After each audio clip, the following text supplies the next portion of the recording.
हमारे संविधान के हिसाब से ही देश चलेगा, देश शरिया के हिसाब से नहीं चलेगा। भावावेश में कोई बात कह देना, टिप्पणी कर देना, वही तो एक पॉलिटिकल टाइप की बातें हो जाती है जो न्यायालय में नहीं होना चाहिए। सूर्यकांत के बारे में आप जान लीजिए, जस्टिस गोयल ने लिखा था कि इनको एलिवेट करके सर्वोच्च न्यायालय का जस्टिस न बनाया जाए और उनको रोक दिया गया था। बाद में कॉलेजियम ने पुनः अपलिफ्ट करके सर्वोच्च न्यायालय का जस्टिस बना दिया गया। तो हमारे यहाँ जो जस्टिस लोगों का चयन है कॉलेजियम प्रणाली से है, उस प्रणाली पे बहुत बड़ा प्रश्न चिन्ह बन गया है और सारी लीगल फ्रेटर्निटी को इस पर गंभीरता पूर्वक विचार करना है। किसी की भाई भतीजावाद तो राजनीतिक रूप से नष्ट हो गया, महाराष्ट्र में नष्ट हो गया, उत्तर प्रदेश में नष्ट हो गया और पूरे देश में समाप्त होता जा रहा है। लेकिन यह भाई भतीजावाद दो न्यायमूर्तियों के चयन में बना हुआ है, कॉलेजियम के माध्यम से उसको ध्वस्त करने की मांग करनी होगी। कोई जस्टिस कैसे कह सकता है कि गला उतारने वाले 2013 से तैयारी कर रहे थे, इस ढंग से हिंसक वीडियो बना के देने वाले, उनके लिए कह सकता है कि उसका कारण कोई एक कथन हो गया? तो ऐसा कथन तो रोज होता है, तमाम हुए हैं।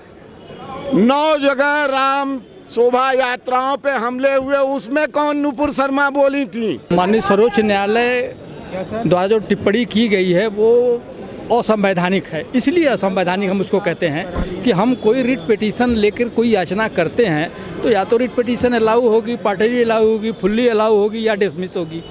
लेकिन उसके साथ साथ इस तरह की जो व्यवस्था दी जा रही है, जो हम लोग सुन रहे हैं, देख रहे हैं कि टीवी पे सार्वजनिक रूप से माफ़ी मांगा जाए, ये किया जाए, इससे कोई समस्या न तो देश की हल होनी है। इसके पहले भी बहुत से लोगों ने बहुत से काम किए, तो ऐसा कुछ न तो सुप्रीम कोर्ट ने स्वतः संज्ञान लिया, न तो इस तरह का कोई आदेश हुआ। इसलिए यह आदेश जरा सा असंवैधानिक श्रेणी में आता है। ये तो जो अपराधी है उनको एक संरक्षण देने जैसा है कि उदयपुर में जो घटना हुई, कह रहे हैं कि आपने माहौल ख़राब किया, इसलिए देश का माहौल ख़राब। देखिए, जो चीज़ें देश स्तर पर हो रही हैं वह एक अलग चीज़ है। तमाम पॉलिटिक्स होती है, तमाम बातें होती हैं, लोग कहते रहते हैं हमारे लोकतंत्र में।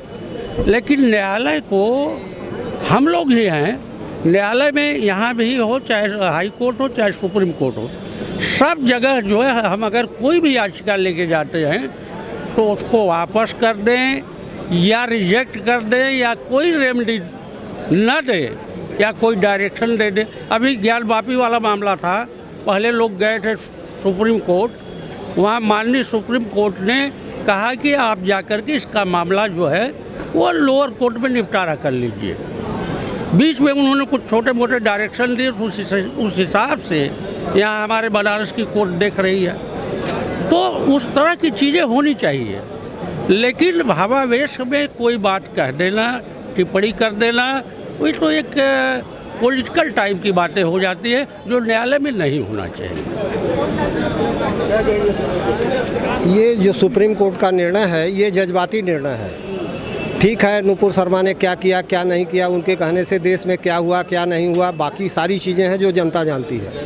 लेकिन ये जजमेंट जो मीडिया के माध्यम से या प्रिंट मीडिया के माध्यम से हम लोगों को पास आया है, उसके देखने से बड़ी हास्यास्पद स्थिति हो जाती है कि सुप्रीम कोर्ट के जज को कम से कम एक जुडिशियल माइंड रखना चाहिए। उसके जजमेंट को पूरी देश की जनता मानती है, सर्वोच्च न्यायालय है, उसके गाइडलाइंस से हम लोग चलते हैं। वकील तो संविधान का अनुपालन करता ही है, संवैधानिक आदमी होता है, संविधान पर ही जीता मरता है, संविधान के लिए सब कुछ करता है। लेकिन संविधान से संबंधित सर्वोच्च न्यायालय में बैठा हुआ व्यक्ति अगर इस तरह का निर्णय देता है जो संविधान का माखौल उड़ाना चाहता हो या उड़ाता हुआ दिखाई देता हो, तो हम तो इसके लिए खुद शर्मिंदा हैं कि हमारी कोर्टें किस तरह से हमको शर्मसार कर रही हैं। हम जनता में क्या बात कर सकते हैं कि सुप्रीम कोर्ट ने क्या निर्णय दिया क्या नहीं दिया? अरे ठीक है, हम याचक ही हैं, याचना के लिए गए ही हैं, तो हम आपको भिक्षा मत दीजिए, हमको जो देना है मत दीजिए, हमको जो सजा देना है, अगर सुओ मोटो आपको एक्शन लेना है, हमारे ऊपर कार्रवाई करनी है, तो हमको फांसी पर लटका दीजिए। हमने अगर देश का माहौल गंदा किया है, 1000 लोग मारे गए हैं, तो 2000 लोगों के कत्लेआम में हमको जुर्म ठहरा दीजिए, फांसी पर चढ़ा दीजिए। लेकिन ये है कि हमने अगर कुछ कहा है उस पर प्रभावित होकर दूसरे व्यक्तियों के लिए कत्लेआम की भावना रखी जाती है, तो ये गलत है। इसके लिए सर्वोच्च न्यायालय को गंभीर होना चाहिए और इस तरह की क्रियाओं पर इस तरह की टिप्पणी नहीं देनी चाहिए।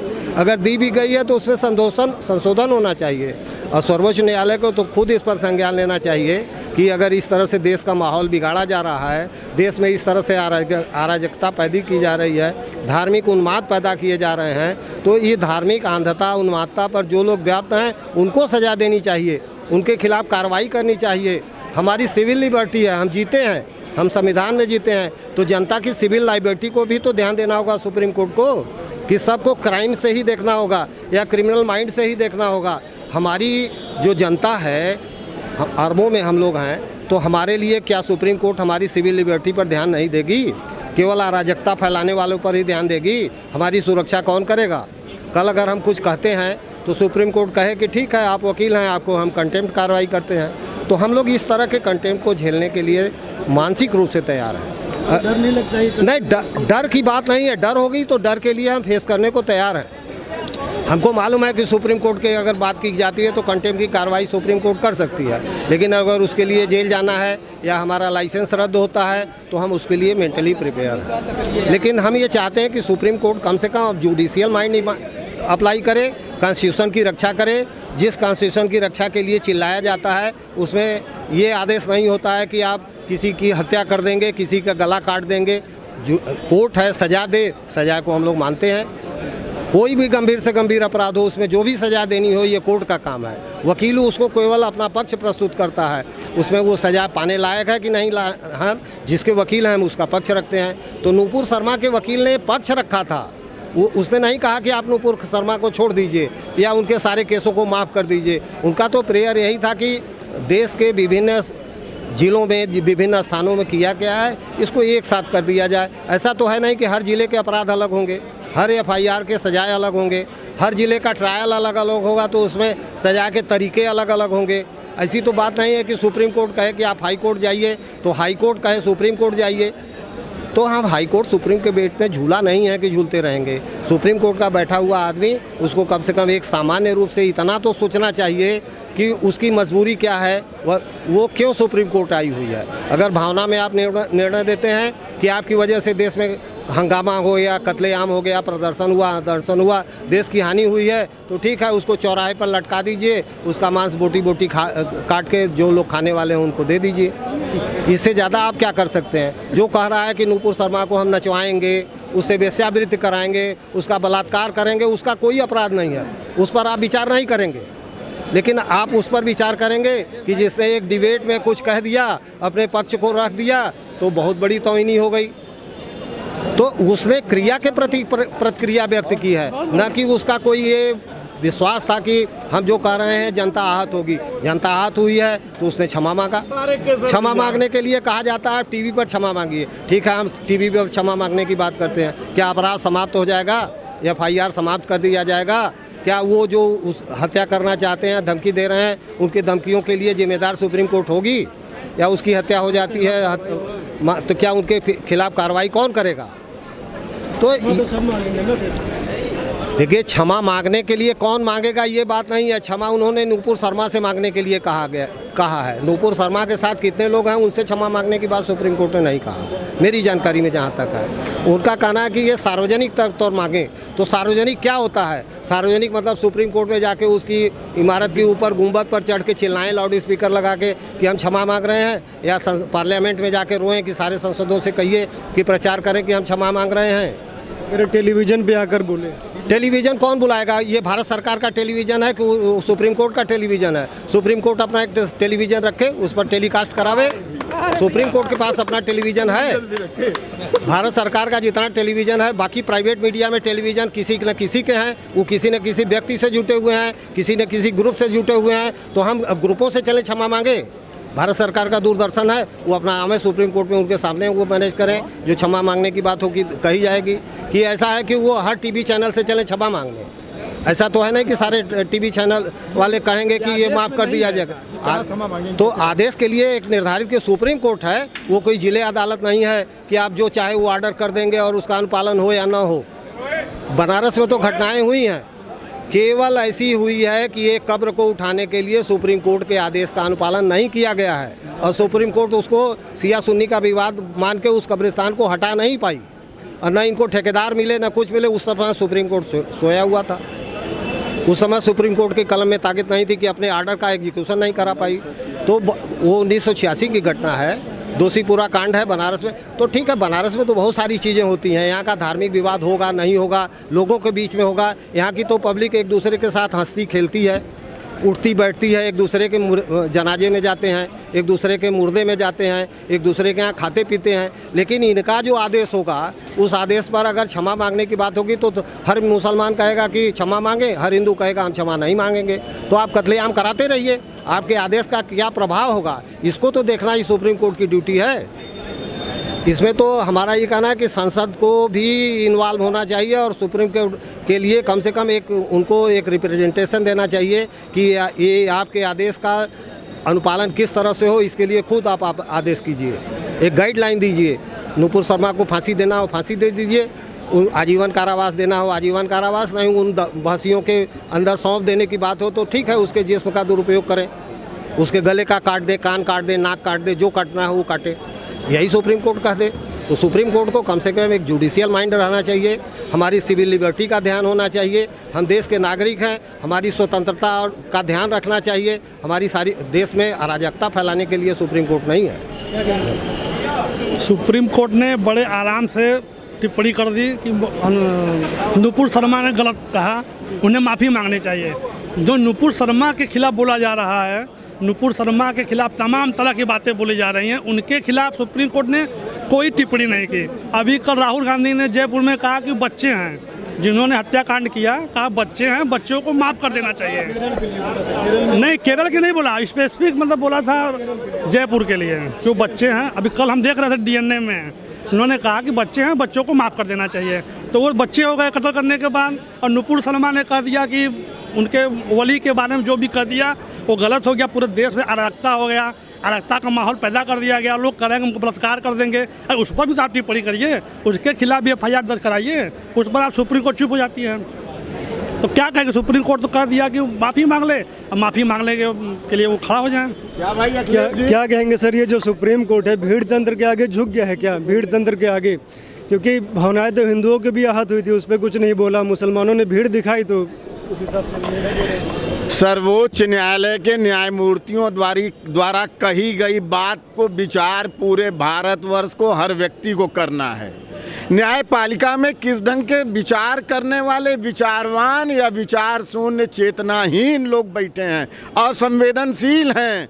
जो हिंसाएं देश में होती हैं उसके प्रति किस प्रकार से असंवेदनशील लोग जस्टिस बनाए गए हैं, क्योंकि वो विधायक थे सन 88, 89, 90 में।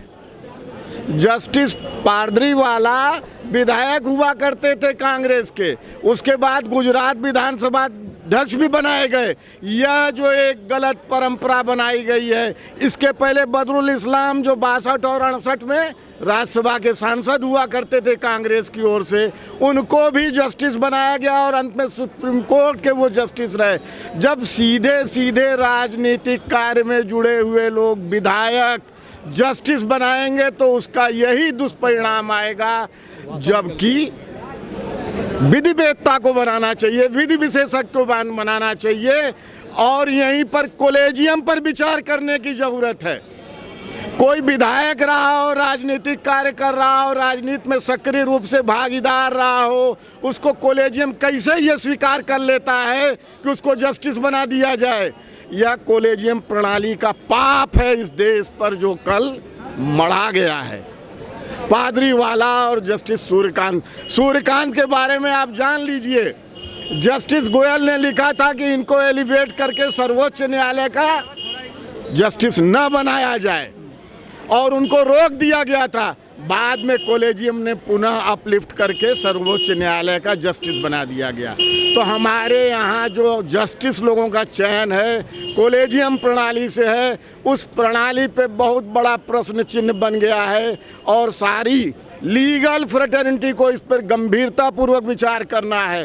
किसी के भाई भतीजावाद तो राजनीतिक रूप से नष्ट हो गया, महाराष्ट्र में नष्ट हो गया, उत्तर प्रदेश में नष्ट हो गया और पूरे देश में समाप्त होता जा रहा है।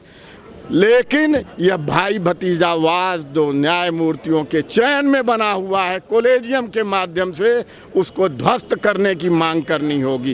कोई जस्टिस कैसे कह सकता है कि गला उतारने वाले 2013 से तैयारी कर रहे थे, इस ढंग से हिंसक वीडियो बना के देने वाले, उनके लिए कह सकता है कि उसका कारण कोई एक कथन हो गया?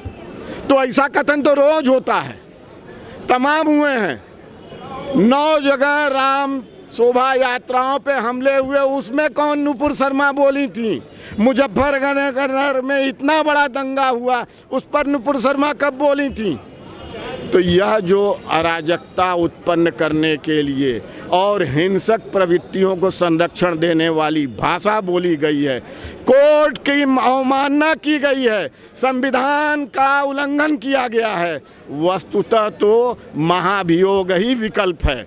क्योंकि वो प्रिविलेज्ड हैं संविधान के माध्यम से, उनके खिलाफ कोई कार्रवाई नहीं हो सकती है, तो महाभियोग एक माध्यम है। और मैं तो यह चाहूँगा जनता यह दबाव बनावे अपने सांसदों पे कि महाभियोग लाएं। यह बहुत बड़ा नैतिक कर्तव्य हम लोगों को बन गया है, हम लोगों के लिए, पूरे भारतवर्ष के लिए।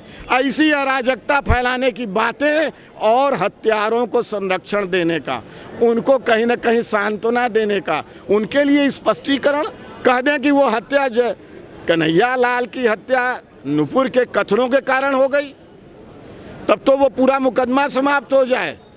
लेकिन उन्होंने अपने आर्डर में कुछ नहीं लिखा। तो क्या बैठ के कोर्ट रूम में संविधान पीठ पर संविधान की शपथ लेके, गोपनीयता की शपथ लेके कोई व्यक्ति अगर बैठा हुआ कुछ भी बोल दे, बोल सकता है क्या? उनके व्यक्तिगत विचार हो सकते हैं, लेकिन वह संविधान की शपथ लेकर संविधान पीठ न्यायमूर्ति के रूप में उस चेयर पे बैठ के वो नहीं बोल सकते हैं। और उनका वह बोला हुआ कथन संविधान को ध्वस्त करता है। सच पूछिए तो 25 जून 1975 को अगर इस देश में इमरजेंसी जैसी कालिमा फैलाई गई थी, तो कल सर्वोच्च न्यायालय के जस्टिस द्वारा जो कहा गया है, न्याय व्यवस्था पर कालिमा पोत दी गई है। आप क्या कहेंगे सर, जो सुप्रीम कोर्ट का निर्णय आया है, वो सुप्रीम कोर्ट का निर्णय जो है एकदम बोगस गलत है। सुप्रीम कोर्ट को यह तो विचार कर लेना चाहिए कि नुपुर शर्मा ने जो कहा, उसके साथ जो आतंकवादी थे, आतंक फैला इतना देश में, उनको क्या कहा। तो यह है कि हमारे साथ भीड़ है तो हम राजा हैं, हम चाहे जो करें। इस पर सुप्रीम कोर्ट को विचार करना चाहिए। यदि सुप्रीम कोर्ट ऐसा कर रहा है तो हम लोग निचली अदालतों से क्या उम्मीद करेंगे। कोर्ट में जो कार्रवाई हुई उसमें बोला कि नुपुर शर्मा क्षमा मांगे, तो उनके अधिवक्ता ने बोला कि ये तो एंकर ने प्रश्न पूछा था, उसके जवाब में उन्होंने बोला, फिर उसके बाद बोला एंकर भी बोला कि एंकर भी FIR हो, तो बोले कि तस्लीम रहमानी के लिए बोला था, तो उस पर कुछ नहीं बोला। बात भी तो होनी चाहिए। नुपुर शर्मा किससे क्षमा मांगे, कहाँ से क्षमा मांगे, जिससे सुप्रीम कोर्ट संतुष्ट हो, हमारे विधानसभा के लोग संतुष्ट हो, हमारी जनता संतुष्ट हो। नुपुर शर्मा ने तो एकदम तथ्यात्मक बात कही ना, जो तथ्य होता है। फिर इस तरह की देखिए, नुपुर शर्मा ने जो कहा है, सुप्रीम कोर्ट ने जो आदेश किया या जो बोला, वही हमें बता दे कि वो तथ्य क्या था। अगर वो तथ्य भी उसी के प्रकाश में कहा कि नुपुर शर्मा माफ़ी मांग ले, वो बोली क्या थी, उसको स्पष्टीकरण देने का। अगर आप कोई निवारण चाहते हैं तो समस्या का कारण भी बताइए, क्या रहा, उसको स्पष्ट करे सुप्रीम कोर्ट प्रथम दृष्टया। और केवल जैसे राजेश मिश्रा भैया ने कहा कि जो संविधान पे कालिख पोतने का काम हुआ, कल वही आदेश हुआ है, ऐसा कुछ भी नहीं है। मैं ये नहीं कहता कि उन्होंने क्या कहा क्या नहीं कहा, लेकिन जो बातें आई हैं वो हमारे भारतीय न्याय प्रणाली के लिए काला इतिहास हुई हैं। और हम लोग बहुत मर्माहत हैं उस वक्तव्य से, उस आदेश से। किस बात के लिए आप स्पष्टीकरण, यही आप बताइए कि वहाँ ये लिखा, ये नहीं बोलना चाहिए था, गलत बोल दिया उन्होंने, तो जो गलत किया उसकी हम माफ़ी मांगेंगे। आप बता तो दीजिए क्या है, ये नहीं था, ये था, ये नहीं बोलना चाहिए था। आप ये नहीं बताएं, केवल बस कॉलेजियम सिस्टम वाली बातें आती हैं कि उससे आप प्रभावित होकर के जज साहब बन गए, पीठासीन हो गए और जो बोलेंगे वो ब्रह्मवाक्य हो जाएगा। ये नहीं है। अब जनता एक एक चीज़ को आप लोगों के माध्यम से, मीडिया के माध्यम, तमाम माध्यमों से एक एक चीज़ पे नज़र रखती है, सुनती है। और उस वक्तव्य पे अगर एक हमारे हिंदू भाई को निर्मम हत्या, गला काट करके 26 वार करके काट दिया जाता है उस वक्तव्य पे, तो ये क्या ये तालिबान नहीं हो जाएगा भारत? ये तालिबानी सभ्यता को सहयोग करने की भाषा कलाई है, जो ये हमारे देश के लिए, हमारे संविधान के लिए, हमारे न्याय प्रणाली के लिए बहुत ही दुर्भाग्यपूर्ण है। तो अपराधियों को संरक्षण देने जैसा ही हुआ कि हाँ, एकदम अपराधियों, हाँ, पूर्व में हमारे मुख्यमंत्री ने कहा था बच्चे हैं, बच्चों से गलती हो जाती है, वैसे ही इनको भी संरक्षण देने की बातें कही गई हैं। तो ये नहीं चलेगा, हमारे संविधान के हिसाब से ही देश चलेगा, देश शरिया के हिसाब से नहीं चलेगा।